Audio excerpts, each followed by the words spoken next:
जय हिंद दोस्तों। मैं सुभाष चंद्र जोशी स्वागत करता हूं आपका आपके अपने YouTube चैनल फौजी यूट्यूब गुरुजी में। तो दोस्तों, आज के इस वीडियो में हम बात करेंगे एक बहुत ही अवेटिंग जॉब जिसके लिए बहुत लोगों का लंबे समय से इंतज़ार था। CHSL 2021 इसकी नोटिस 1 फरवरी को दिए गए समय पर SSC ने अपनी वेबसाइट पे अपलोड कर दी है। तो हम इस पूरे नोटिस को पढ़ेंगे, समझेंगे और कोशिश करेंगे कि इसकी हर डाउट को क्लियर करें। तो वीडियो शुरू करूं उससे पहले आप लोगों से एक रिक्वेस्ट करना चाहूँगा, अगर आप हमारे चैनल पर नए हैं, आपने अभी तक चैनल को सब्सक्राइब नहीं किया है तो सब्सक्राइब के बटन को प्रेस करके चैनल को सब्सक्राइब करें, वीडियो को लाइक करें, अपने दोस्तों तक शेयर करें। शेयर उन सभी ज़रूरतमंदों तक करें जिन्हें कि इस प्रकार की जॉब की ज़रूरत है, जो देख रहे हैं गवर्नमेंट जॉब्स 10+2 लेवल तक की, जिसमें कि बहुत अच्छा कंपटीशन है, बहुत अच्छे लेवल पर कंपटीशन है और उतनी ही अच्छी है जॉब की वर्क प्रोफाइल। बहुत अच्छी वर्क प्रोफाइल की जॉब मानी जाती है SSC CHSL। तो इसके नोटिस को पढ़ते हैं। सबसे पहले about the dates. Date for submission of online application 1 February to 7 March. जो 1 फरवरी से लेकर 7 मार्च तक आप इसके ऑनलाइन फॉर्म्स को सबमिट कर सकते हैं। Last date and time for receipt of online application 7 March को ही है लास्ट डेट। पेमेंट का 8 मार्च को है। ऑफलाइन चालान का 9 मार्च को है। पेमेंट थ्रू चालान 10 मार्च को है। तो मैं सबसे ये कहना चाहूँगा, जिसने SSC CHSL के लिए अपना मन बना रखा है, जो SSC CHSL की जॉब को गैदर करना चाहता है, वह लास्ट डेट का वेट न करे। वह फर्स्ट जैसे स्टार्ट हो चुका है, आप अपना भरना फॉर्म शुरू करें और फॉर्म को बहुत ही सोच समझकर बारीकी से एक बार इस वीडियो को देखें। कुछ चीज़ समझ में नहीं आती है, दोबारा इस वीडियो को देखें, नोटिस को पूरा पढ़ें। मैं इसके डिस्क्रिप्शन में इसका PDF भी डाल दूंगा, यह पूरा नोटिस डाल दूंगा, आप उसे क्लिक करके पूरा पढ़ें तसल्ली से। किसी भी प्रकार की कोई जल्दबाजी या हड़बड़ी में फॉर्म गलत ना भरें, क्योंकि फॉर्म एक बार गलत सबमिट होने में उसके बाद काफ़ी दिक्कतें आती हैं। कई बच्चों को, कई स्टूडेंट को, कई कैंडिडेट को एग्ज़ाम से डिबार्ड भी कर दिया जाता है उनके गलत फॉर्म के कारण। कभी शाइन ओके नहीं है, कभी फ़ोटो ओके नहीं है, फ़ोटो पे डेट नहीं है। इस प्रकार की बहुत सी चीज़ें हैं जो कि आपको बहुत सावधानीपूर्वक भरनी हैं। तो डेट्स के बाद अब हम इसमें पढ़ते हैं कि क्या आगे दिया हुआ है नोटिस में। पे स्केल दिया हुआ है। पे स्केल देखो, इसमें 3 प्रकार के हैं। जो पे स्केल लोअर डिवीज़न क्लर्क के लिए है वो 19,900 से स्टार्ट है। पोस्टल असिस्टेंट के लिए लेवल 4 का है जो कि 25,500 से स्टार्ट है। और डाटा ऑपरेटर और data entry operator grade A के लिए भी लेवल 4 का ही है, जो 25,500 से स्टार्ट होता है। 25,500 आपका बेसिक पे होता है, 19,900 आपका बेसिक पे होता है। उसके बाद बहुत सारी चीज़ें आपको पर्क, अलाउंसेस और वो भी मिलते हैं। एज ए स्टार्टिंग के लिए एक अच्छा सैलरी मिलता है जो कि टाइम टू टाइम इंक्रीज़ होते रहता है। वैकेंसीज़, अब इसमें देखते हैं वैकेंसीज़, जो कि पहले SSC जॉब नोटिस के साथ ही वैकेंसीज़ को भी, टेंटेटिव वैकेंसीज़ को रिलीज़ कर देता था, पर आज इसने टेंटेटिव वैकेंसीज़ को रिलीज़ नहीं किया है। तो vacancies will be determined in due course. Updated vacancy position will be uploaded on the website of the commissions. Vacancy में जो SSC की ऑफिशियल वेबसाइट है, उसके जो वैकेंसी कॉर्नर है उसमें आपको वैकेंसी देखने को मिल जाएंगी। अब देखते हैं रिजर्वेशन की बात करें तो एज़ पर गवर्नमेंट ऑर्डर्स जियो के आधार पर जिसको जितना लागू है वह सब आपको रिजर्वेशन यहाँ पे मिलेगा। अब देखते हैं पर्सन विद डिसेबिलिटीज़ कैंडिडेट के लिए।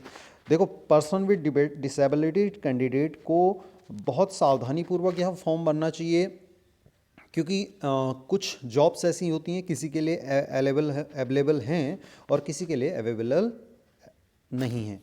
तो आपको पहले ध्यान में रख कर भरना चाहिए कि आपकी डिसेबिलिटी किस प्रकार की है और आप उसी को भर रहे हैं या नहीं। जैसे इसमें दे रखा है data operator, data entry operator, LDC lower division clerk, और JSA junior secretarial assistant, postal assistant और सॉर्टिंग असिस्टेंट। तो इनमें किस किस प्रकार की आपको डिसेबिलिटीज़ वाले पर्सन्स फॉर्म को भर सकते हैं, यह बहुत ही इम्पोर्टेंट पॉइंट है। किसी भी फॉर्म भरने में आपका कोई भी ऐसा मिस्टेक नहीं होना चाहिए जो कि आपको बाद में SSC during the document verification debarred करे, तब बहुत ज़्यादा गिल्टी फील होता है। नेशनलिटी, सिटीजनशिप्स, यह तो सब नॉर्मल सी बात है, इसको हम एक्सप्लेन नहीं करेंगे। और एज लिमिट बहुत ही मायने रखती है। एज लिमिट में इसकी एज लिमिट जो है वो 18 कंप्लीट और 27 रनिंग जनरल कैंडिडेट के लिए है। 18 कंप्लीट और 27 नॉट कंप्लीट एक जनरल कैंडिडेट के लिए है। दैट मीन्स कि वह 2 जनवरी 1995 से पहले का बर्थ नहीं होना चाहिए और 1 जनवरी 2004 के बाद का बर्थ नहीं होना चाहिए। इस डेट के बीच का बर्थ होना चाहिए। And these date are also included, यह डेट भी इंक्लूड हैं। जैसे कि 2 जनवरी 2095 जिसका जन्म तिथि होगी वह बच्चा इस फॉर्म को भर सकता है, और 1 जनवरी 2004 जिसकी जन्म तिथि है वह बच्चा भी इस फॉर्म को भर सकता है। Permissible relaxation in upper age limit for different categories are as under. अब देखिए जो अपर एज लिमिट है उसके लिए अलग अलग कैटेगरीज वाइज आपको रिलैक्सेशन है। जैसे SC ST का 5 साल, OBC का 3 साल, PWD का 10 साल, PWD OBC का 13 साल, PWD SC ST का 15 साल। एक्स सर्विसमैन के लिए यह पॉइंट नंबर 6 को नोट कीजिए, एक्स सर्विसमैन ESM। बहुत से लोगों का मैं कई बार बताने के बाद भी एक डाउट सा रहता है कि जो 3 years after deduction of the military service rendered from the actual age age on closing date of receipt of the online application. तो एक्स सर्विसमैन भाइयों को मैं विशेष तौर पर इस पॉइंट नंबर 6 के लिए बताना चाहूँगा कि आपकी जो एज है वह जिस दिन आप रिटायर होते हैं उस दिन आपकी जो एज है उसमें से आपकी जो लेंथ ऑफ सर्विस है वह घटा दी जाएगी। उसके बाद आपको 3 साल का और एज रिलैक्सेशन मिलेगा, वह आपकी एक्चुअल एज होगी। तो जो अगर रिटायरमेंट के बाद कोई भी एक्स सर्विसमैन ओवर एज नहीं होता है, अगर वह 50 एज क्रॉस नहीं कर रहा है तो। और फिर दूसरे defence, personal, disabled, 3 year, 8 defence, ये बहुत सारी कैटेगरीज हैं।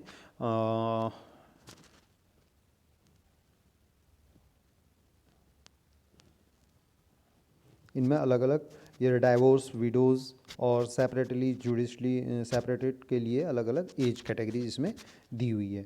तो एज वाला ये तो कॉमन सी बात है, बहुत इसको ध्यान से देख लेना है। एक्सप्लेनेशन, इसमें एक्स सर्विसमैन का एक्सप्लेनेशन दिया हुआ है।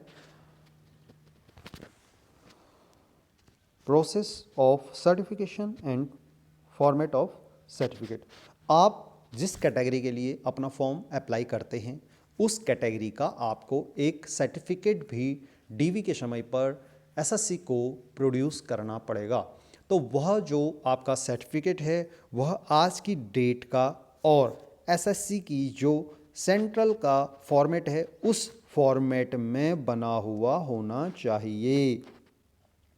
इसमें लिखा हुआ है कि 7 मार्च 2022 से पहले का आपका डॉक्यूमेंट बना हुआ होना चाहिए। अगर आप EWS से कर रहे हैं तो आपका 7 मार्च से पहले का EWS बना होना चाहिए। अगर आप SC ST OBC या PWD किसी भी कैंडिडेट चर से आप रिलैक्सेशन, रिजर्वेशन चाह रहे हैं तो उसका जो आपका डॉक्यूमेंट है वह एसएससी के फॉर्मेट में 7 मार्च से पहले का बना हुआ होना चाहिए।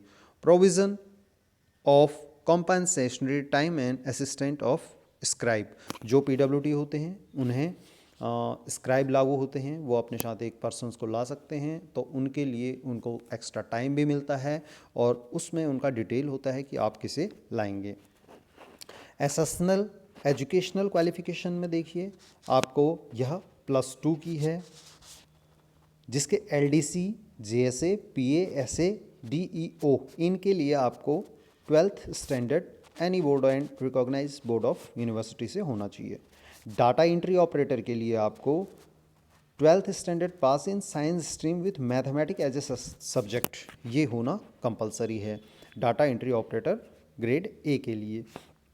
तो ये इनकी एजुकेशनल क्वालिफिकेशन हो गई। उसके बाद देखिए हाउ टू अप्लाई, आपको एसएससी में जाकर अपनी पहले साइट बनाकर देखिए इसमें कलर पासपोर्ट फ़ोटो जो जीपीजी में होगी 20 KB से 50 KB की होगी, और जो फोटोग्राफ होगा बहुत 3.5 सेंटीमीटर से 4.5 सेंटीमीटर का होगा, और कैप नहीं होगी, और आपके चश्मा नहीं होगा, और आपके दोनों कान विजिबल होंगे। फ़ोटो इस प्रकार की होनी चाहिए, लेटेस्ट होनी चाहिए। और देखिए इसमें 7 मार्च इसकी लास्ट डेट बता दिया है। एप्लीकेशन फ़ीस जो है फ़ीस 100 रुपये है, जबकि women candidate, SC candidate, ST candidate, PWD candidate, ex serviceman, इनके लिए आपका फ़ीस फ्री है, इनके लिए कोई फ़ीस नहीं है। तो ये बहुत अच्छी बात है एसएससी की कि इतने कैंडिडेट्स को फ़ीस फ्री किया हुआ है। और वैसे भी इसमें देखा जाए तो फ़ीस जेन्युइन है, 100 रुपये फ़ीस है, और भीम के थ्रू आप कर सकते हैं, ऑनलाइन फ़ीस इसको डिपॉजिट कीजिए। तो देखिए लास्ट डेट का इंतज़ार मत कीजिए, एक बार फिर से बता रहा हूँ। एग्जामिनेशन सेंटर देखिए इसमें रीजन वाइज दिए हुए हैं, कहाँ कहाँ पर किस किस रीजन में है। जैसे फर्स्ट में हम सेंट्रल रीजन के पढ़े जो कि बिहार और उत्तर प्रदेश को बिलोंग करता है, तो भागलपुर, मुजफ्फरपुर, पटना, पुनेरिया, आगरा, बरेली, गोरखपुर, झांसी, कानपुर, लखनऊ, मेरठ, प्रयागराज, वाराणसी। तो सेंट्रल रीजन की ये हैं। Eastern region Karnataka, Kerala region, Madhya Pradesh region, north eastern region जैसे नॉर्थ ईस्ट रीजन है, और नॉर्थ रीजन के देखिए जैसे देहरादून, हल्द्वानी, हरिद्वार, रुड़की, दिल्ली, अजमेर, अलवर, बीकानेर, जयपुर, जोधपुर, कोटा, सिंध, गंगानगर, उदयपुर, सीकर, यह आपके पढ़ते हैं दिल्ली, राजस्थान और उत्तराखंड। तो इन 3 स्टेट्स के यह रीजन है जिसमें कि आप टेस्ट के लिए प्री के लिए अप्लाई कर सकते हैं। इसका हेडक्वार्टर आपका दिल्ली में है, यह आपके टेस्ट सेंटर हैं। अब जो स्कीम ऑफ एग्जामिनेशन है यह बहुत इंपॉर्टेंट है कि आपको किस तरह से एग्जामिनेशन इसका लिया जाएगा। The examination will be consist of computer based examination tyre 1 में सबसे पहले आपको कंप्यूटर बेस्ड एग्जामिनेशन लिया जाएगा जो कि ऑप्शनल होते हैं। आपको 4 ऑप्शन दिए जाएंगे, उसमें से आपको एक सही ऑप्शन चुनना होगा। इसमें 4 सब्जेक्ट होते हैं, English, general intelligence, quantitative aptitude और जनरल अवेयरनेस, जो कि 25-25 क्वेश्चन आते हैं, और 50-50 मार्क 2 मार्क्स का एक क्वेश्चन होता है। टोटल 200 नंबर का यह पेपर होता है, जिसके लिए आपको 1 घंटे का समय दिया जाएगा, और पीडब्ल्यूडी कैंडिडेट के लिए 80 मिनट का समय दिया जाता है। 60 मिनट नॉर्मल के लिए और 80 मिनट पीडब्ल्यूडी कैंडिडेट के लिए। तो इसमें इंग्लिश, जनरल इंटेलिजेंस या जिसे आप रीजनिंग बोलते हैं, क्वांटिटेटिव एप्टीट्यूड और बेसिक अर्थमेटिक स्किल और जनरल अवेयरनेस। तो इसमें आपको 25 चक्को 100 सवाल मिलेंगे जो कि 200 नंबर के होंगे। प्रत्येक सवाल 2 नंबर का होगा, और प्रत्येक गलत सवाल में आपका 0.5 आधा नंबर काट दिया जाएगा। तो इस प्रकार से यह आपका पेपर टायर 1 कंप्लीट होगा। टायर 1 में आपका जो इंग्लिश का सिलेबस है, जनरल इंटेलिजेंस का सिलेबस है, क्वांटिटेटिव एप्टीट्यूड का सिलेबस है और जनरल अवेयरनेस का सिलेबस है। यह सिलेबस आपको बहुत डीपली पढ़ना है, स्टडी करना है और अच्छी तैयारी के साथ पेपर को देना है। टायर 2 में जो है डिस्क्रिप्टिव पेपर है। टायर 2 में आपको 100 नंबर का पेन एंड पेपर मोड में एक एग्ज़ाम लिया जाता है, जो कि मैक्सिमम अपनी कैपिटल ऑफ द स्टेट्स में कंडक्ट कराया जाता है। आपको टायर 2 में 33% नंबर लाना कंपलसरी है, क्वालिफाइड नेचर का है, बट उसके मार्क्स उसमें ऐड ऑन होते हैं। यहाँ पर आपको एक लेटर और एक ऐसे आइदर हिंदी और इंग्लिश में लिखना पड़ेगा, जो आपकी चूजन लैंग्वेज है। आपको दोनों चीज़ एक ही लैंग्वेज में लिखनी पड़ेंगी। आप ऐसे हिंदी में और लेटर इंग्लिश में नहीं लिख सकते हैं। या तो आप दोनों चीज़ें हिंदी में लिखेंगे या दोनों चीज़ें इंग्लिश में लिखेंगे। ये इसका टायर 2 का वो है। आपको टायर 2 में स्किल, आपका कोई भी ऐसा इंडिकेशंस नहीं लिखना है, जो डिटेल्स आपको टायर 2 में दिया जाता है वही लिखना है, क्योंकि पिछली बार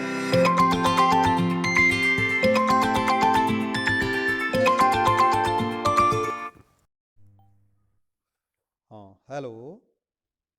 हाँ हेलो। हाँ पाओ नमस्कार। अब बात करते हैं हम tier 3 skill test and typing test. इसमें देखिए आपको टाइपिंग टेस्ट के लिए दो मोड मिलते हैं, हिंदी और इंग्लिश। हिंदी में आपको 30 वर्ड्स पर मिनट की स्पीड से टाइपिंग टेस्ट को पास करना पड़ता है, और इंग्लिश में आपको 35 वर्ड पर मिनट की टाइपिंग स्पीड से टेस्ट को पास करना पड़ता है। इसमें कैटेगरी वाइज आपको एरर का रिलैक्सेशन है, जो कि जनरल के लिए 5 और अदर के लिए 7 90 मतलब 95% एक्यूरेसी और 93% एक्यूरेसी आपको रिलैक्सेशन में होती है। अगर आप 93% एक्यूरेसी के साथ as an SC ST OBC candidate typing को क्लियर करते हैं 35 में, तो भी आपके लिए मान्य होगा, जबकि जनरल के लिए यह 95% एक्यूरेसी रिक्वायर करता है। और skill test of data entry operator DEO के लिए स्किल टेस्ट में थोड़ा सा डिफ्रेंशिएट है। इन्हें 15 मिनट में 2000 से 2200 की डिप्रेशन मांगे जाते हैं। और टाइपिंग वो जो पहले जो है 30 और 35 LDC के लिए है, और डाटा एंट्री ऑपरेटर के लिए अलग स्किल टेस्ट है, और LDC और JSA के लिए अलग स्पीड टेस्ट है। इसमें आपको 35 वर्ड पर मिनट, जो कि आपके 10,500 की डिप्रेशन पर आवर बन जाते हैं, एंड अबाउट 9,000 की डिप्रेशन इन हिंदी। तो ये आपको टाइपिंग के लिए अभी काफ़ी समय मिलेगा, आप टाइपिंग की प्रैक्टिस आप अपना कर सकते हैं। तो एग्ज़ामिनेशन के बाद टाइपिंग एग्ज़ामिनेशन टायर 1 CBT, उसके बाद आपका डिस्क्रिप्टिव पेन पेपर मोड, और उसके बाद आपका आता है स्किल टेस्ट। तो ये जो तीनों चीज़ें हैं ये आपके द्वारा किए जाने वाली प्रक्रियाएं हैं। उसके बाद होता है आपका DV में आपको जो भी सर्टिफिकेट आपने अभी आज ऑनलाइन फॉर्म भरते समय सबमिट किया होगा, जिसके बिहाफ पर आप जॉब को एक्सेप्ट कर रहे हैं, वो सभी जॉब डॉक्यूमेंट आपको प्रोवाइड कराने पड़ेंगे DV के टाइम पर। DV होने के बाद आपकी तरफ से सभी कार्रवाइयाँ समाप्त हो जाती हैं। उसके बाद आपको पोस्ट प्रेफरेंस के लिए पूछा जाएगा, आपको स्टेट और पोस्ट का प्रेफरेंस भरना पड़ेगा, और फिर उसके बाद मोड ऑफ सिलेक्शन होगा। तो टायर 1 और टायर 2 के आधार पर मेरिट बनेगी, और आपकी कैटेगरी वाइज वैकेंसी में आपको मेरिट शेड्यूल किया जाएगा, और जिस जिस कैंडिडेट का अंडर वैकेंसी में सिलेक्शन होगा वह सेलेक्ट किया जाएगा। ये देखिए कुछ ये फॉर्म हैं, एनेक्चर जो हैं आपको पहले करने हैं। उसकी लास्ट डेट 7 मार्च से पहले आपके होने चाहिए। Certificate regarding physical limitation of an examinee to write, और ये है annexure 2 letter for undertaking of use own scribe. और एनेक्चर 3 है procedure for filling online application. ये क्या है, इसमें आपको कैसे फॉर्म भरना है ये पूरा दिया हुआ है, क्या क्या बनना है क्या नहीं बनना है। कोई भी फॉर्म भरते समय कोई भी गलती ना करें। आपका जो ऑनलाइन एप्लीकेशन फॉर्म है वो कुछ इस तरह से भर के आएगा, और फ़ोटो आपने देखिए यह देनी है, क्या नहीं देना है वह भी नीचे दिया गया है कि फ़ोटो आपको इस प्रकार की कोई भी नहीं देनी है। जो फर्स्ट फ़ोटो है ये वाला फ़ोटो ये आपको देना है, इस फ़ोटो को आपने देना है। देखिए ये फ़ोटो, इस फ़ोटो में जिसमें आपको कान दिखाई दे रहे हैं, टोपी नहीं पहनी है, चश्मा नहीं पहना है, आपकी आँख क्लियर दिखाई दे रही है, तो ये फ़ोटो आपने भरनी है। उसके बाद है form of certificate of submission by central government civilian employ, जो कोई एम्प्लॉय हैं उनके लिए एनेक्चर 6 है, एनेक्चर 7 है, और सर्विंग डिफेंस पर्सनल के लिए एनेक्चर 8 है, जो एक्स सर्विसमैन है उनके लिए एनेक्चर 9 है, SC ST सर्टिफिकेट एनेक्चर 10 है, OBC के लिए एनेक्चर 11 है, पर्सन विद डिसेबिलिटी के लिए एनेक्चर 12 है, डिसेबिलिटी सर्टिफिकेट। तो इस प्रकार से आपके ये एनेक्चर 13 है, ये डिसेबिलिटी और टाइप ऑफ डिसेबिलिटी अलग अलग दिया हुआ है। ये मेडिकल सर्टिफिकेट 14 नंबर पे, 15 पे है। EWS के लिए इनकम सर्टिफिकेट। तो आपको ये सारे फॉर्म इन फॉर्मेट्स में आपको पहले भरने हैं। Physical efficiency test, group C post, 1 mile run, only passing the test is mandatory. 10 minute में आपको 1600 मीटर दौड़ना है ग्रुप सी के लिए।